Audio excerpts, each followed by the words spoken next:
Hi, welcome to Get a Clue Casual Gamer, where we get a clue, C-L-U-E, about a game or sometimes a list of games, and that's what we're looking at today. We're continuing our look at party games, and today's category is social deduction.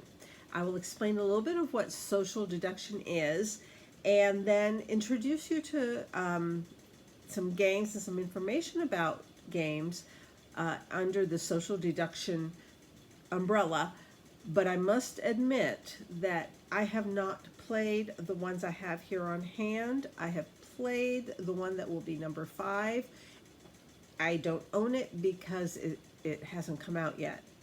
How have I played it and it hasn't come out yet? We'll get to that when we get to that. But anyway, social deduction games are games, let's get a clue about that. They are games where at least one person, and sometimes several, but there's one like lead person who is the bad person, the bad guy. And then sometimes they have minions. Different games will have different bad characters. The one that has been around for quite a while, and my number 1, it came out in 2014. Well, the deluxe edition came out in 2014, and it is called Ultimate Werewolf. This is Ultimate Werewolf, the deluxe edition. So needless to say, the bad guy is a werewolf, and he has some people or creatures who help him be bad guys, some minions. But then everyone else are the good guys, like the villagers. And so what the social deduction game is all about is during the daytime aspect of the game, the villagers are trying to figure out who is another villager and who is a werewolf or a minion of the werewolf. And then at the end of the day, before they go to sleep, they have to choose someone to get rid of. And during that day, you can split up and talk with 1 or 2 other people at a time, and then switch over and talk to different, and try and figure out, are they a good guy or a bad guy? And but the bad guys aren't going to, they're going to lie, they're going to bluff, they're going to do whatever they can to get you to think that they're a good guy. And the good guys might come across as not quite sure of how to, especially if it's the first time they've played this, they're like, how do I get across without, because the good guys have jobs and stuff. Some will have an ability that can help the villagers later, but if they get killed off, if they gotten rid of, then the village loses the power of that person. That person might be someone who at night sees who is the next person to be killed. And so, they're told, the game master tells them who's the next person to be killed. And so they could be helpful, but if during that first day they get killed off, the village will never know about this person. And sometimes in the case of Ultimate Werewolf, he might kill off one of his minions right off the bat so that everyone thinks that they were good guy, but actually they weren't. But that would rarely, in that game, that would be kind of counterintuitive. In number 5, that would be a strategy. And so let's keep on going. So basically, social deduction is you have daytime where the good people as well are mixing in, and people are talking to each other, trying to deduce if this person is a good person or a bad person in this game, in this particular game. And then at the end they vote to get rid of somebody, and if they choose the werewolf, then the villagers win. If they don't, they go to sleep, and when they're sleeping, the werewolf points out to the game master, that one's the next one to die. And then game master says, wake up, and he says, I'm sorry, town baker, you've been killed. And so in the werewolf game, you're out of the game. Now, and usually I think the ultimate werewolf goes for like a week. You do this 7 times, and so you have a whole week to try and figure it out. This game, like I said, came out in 2014. It plays in about 30 minutes. They say it will play up to 75, which is true. There are enough cards in here, enough parts for 75 people, but truthfully, I would say 11 to 20, 10 to 20 people would be the best number of players for Ultimate Werewolf. Okay, you get more than that, it's not going to be a half hour. It can drag on. It can be very difficult to to have enough time to talk to everybody. I mean, how are you going to talk to everybody when there's 75 people?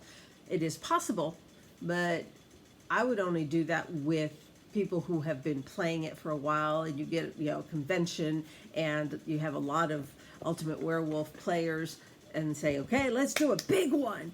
But for smaller groups also, and if you don't want it to be the 30 to 90 minutes, came out the same year, One Night Werewolf, Ultimate Werewolf. One Night Ultimate Werewolf. And like I said, it came out the same year. It plays up to 10 people. And in fact, here's pictures of some of the cards there. The robber, the seer, the doppelganger. Then you have the villagers. You got insomniac, the mason, the villager, the tanner, the werewolf. Okay, so anyway, it's troublemaker. I love that. There's troublemaker. But this one is just one night, and so it's a very quick game. It's like a 10-minute game. Okay, so one night, and there are other Ultimate Werewolf games. There are several of them. I decided 2 was enough until I get them played enough times, and then maybe get another one. But for now, I don't see why I would need another one right now. I think there's a Daybreak Ultimate Werewolf. So anyway, it's been around for a while and has been played a lot. The Ultimate Werewolf Deluxe Edition, there is a regular edition, this is the Deluxe Edition. This retails for like $37. I did not pay that. Look for a sale, or get just not the deluxe version, because you probably don't need the deluxe version. This one retails for about $25. Again, look for a sale. Try not to spend that much. But it's great artwork, beautiful. I mean, decent components. It's cards and tokens. I mean, that's it. But that's nice. Okay, number 3. Okay, maybe you don't like to do a game that's about werewolves. So how about Agatha Christie? And this one's Agatha Christie's Death on the Cards. A card game for 2 to 6 sleuthing friends and family members inspired by the works of Agatha Christie. There has been a murder and all the suspects are gathered around this table. Using your deductive skills, you must work together to unmask the murderer among you. Who can you trust? It's a social deduction game. Someone is the murderer and everyone else is innocent. How do you figure out socially together who is the murderer? So there's a different way. Now this came out in 2019, so it's much more recent than the werewolf ones. It plays only up to 6 players, 2 to 6 players. Now I'm here going 2 players. Wouldn't you figure that the other person is a murderer? I would go with 5 or 6 players. That would be a good number. It plays in 20 to 40 minutes, I guess, depending on how many people you have to talk to and talk about. And it retails at $20. And it's one of those that has the magnetic cover and has the couple decks of cards, the good people, the secrets, and the the rules, and that's all that's in here. Again, $20, came out 2019. Agatha Christie's Death on the Cards. I got this at Barnes & Noble is where I saw this, and it was a one of those impulse buys. I said, well, it's small, and it's not Werewolf, so I might be able to get people to play this that don't want to play Werewolf. And then number 4, I got for a similar reason. This one is called Gathering of the Wicked, and it's Disney villains. Okay? So here you have these Disney villains, and play as your favorite Disney villain or henchman character. Will you be a member of the Team Mayhem or cause chaos as a member of Team Mischief? In a world where everyone is wicked, is there anyone you can really trust? And so it's, again, it's a social deduction game. You are socializing during certain parts of it to try and deduce who is what. And so that's what a social deduction is. And so this is a Disney version with the Disney villains called Gathering of the Wicked. And I actually found this at Walmart. Or was it Target? I can't remember. But it was a big box store. Might have been, and it was around, when was it? Can't remember when I bought it. It was earlier this year or late last year. But anyway, it retails for about $13. I think it was on sale, and I saw it, and I recognized that it was a social deduction game, and I thought, again, I already had the Werewolf one, and I thought this might be something that I could get played with people who don't want to play, or, have someone be a werewolf or whatever. Anyway, so Gathering the Wicked, it came out in 2021. So I know I didn't get it earlier than that. I know it was either late 2021 or very early 2022 when I bought it. It was with the small games, in the normal place. It retailed $13, plays in about 12 minutes, and you can play up to 12 players. Gathering of the Wicked, Disney villains. Number 5. Now, number 5 is one that I have played. I've played it several times. I have lost every time. I keep on getting killed. Yeah. It was supposed to come out. It was a Kickstarter. It was supposed to come out at least last year, and because of COVID, things got backed up and everything. So I have played a prototype of it, and it's called Blood on the Clock Tower, and it's similar to Werewolf. So people who were playing it, that's how I found out about Werewolf. They kept on talking about, oh yeah, this is kind of like Werewolf, but better. And we're like, oh really? Okay. How's it better? How's it different? How's it the same? And so Blood on the Clock Tower is now due to come out this year, but and I have a couple of honorable mentions after this, but know that number 5, Blood on the Clock Tower, is more complex than these others, but I'm not sure how they can be. I mean, all of these others that I've talked about, they all range in the 1.25 to 1.49. I mean, so 1.25 to 1.5 out of 5, one being the lowest you could get. And they put Blood on the Clock Tower as a 3.07. Now, I don't normally go above 2.5 in casual category of games, but the thing is, I don't see it to be that complex. It's a party game. It's a game to enjoy. It's social deduction.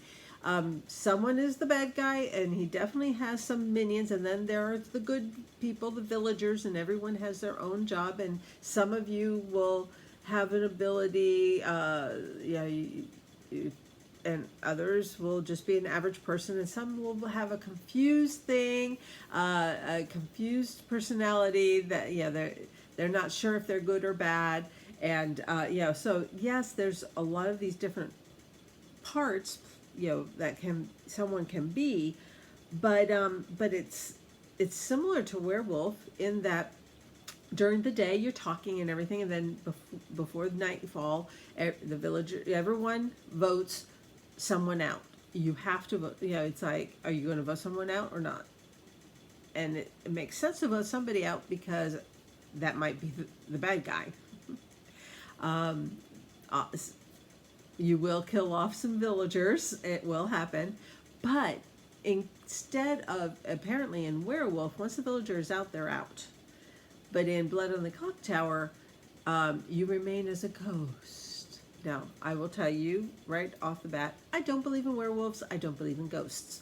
But just to let you know.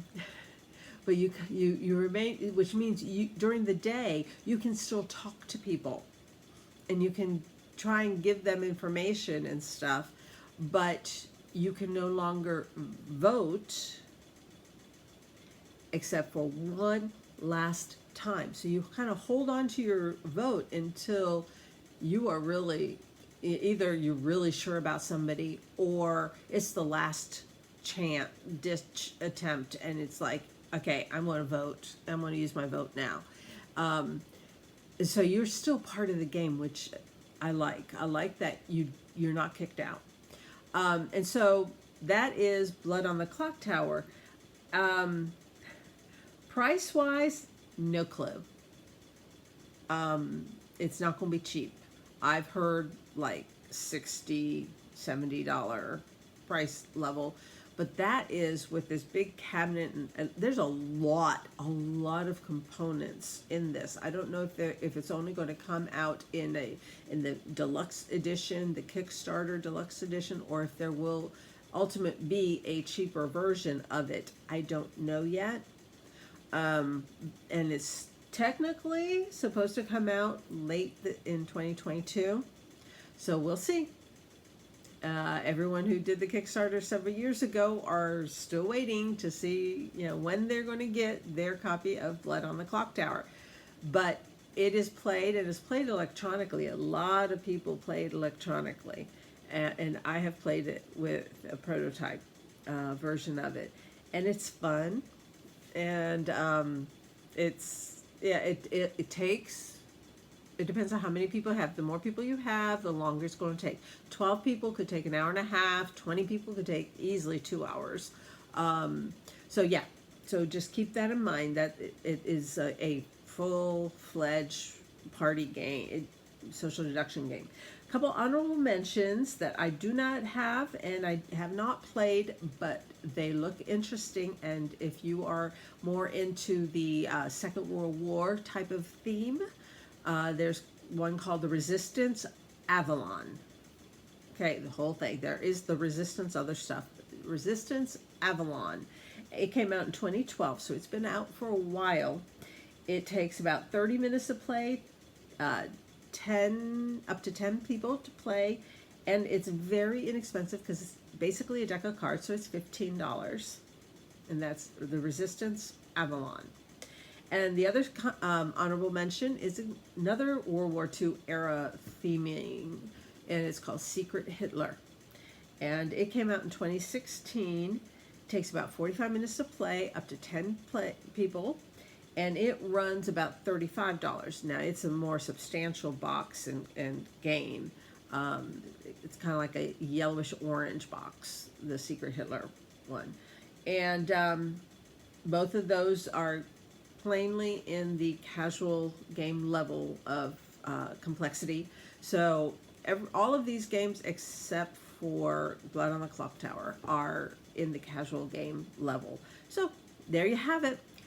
Something new about social deduction games, where you deduce who's the bad guy, who's the good people, and socialize while you're deducing. You're having conversations with people. That is what social deduction is. You're having conversations with people so that you can better deduce, hopefully figure out who's the bad guy, who are the good guys, and if you're a bad guy, try to confuse the good guys. It's all in fun. Thank you for watching. Subscribe if you like these. And I'm trying to put up 2 a week, one on Monday at 5 o'clock and one on Thursday at 5 o'clock. And by the time you see this, I'm going to have so many videos up. I've been doing it for over 6 months, 7 months, and loving this. I just want to share a little information about some games. Happy gaming. God bless you and your family. Until next time, bye.